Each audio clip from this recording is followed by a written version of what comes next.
શું કહું ને શું ના કહું વીરા વીરા મારે ઘણા ઉમંગથી આપના લગ્નમાં આવવાનું હતું હીર ને શીર ભરેલા હતા બધો જ માલ ચોર લોકો લઈ ગયા છે વીરા અરે બેન તમે ચિંતા ના કરો તમારો માલ તો હું હમણાં તમારી પાછળ જ લઈ જાઉં છું બેન અરે વીરા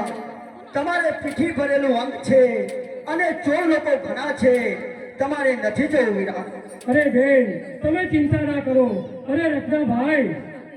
મારી બેની લઈને તમે ઘેર જાઓ હું બેનીનો માલ લઈને હું તમારી પાછળ જ આવું છું ઊંચું કોણ દીધું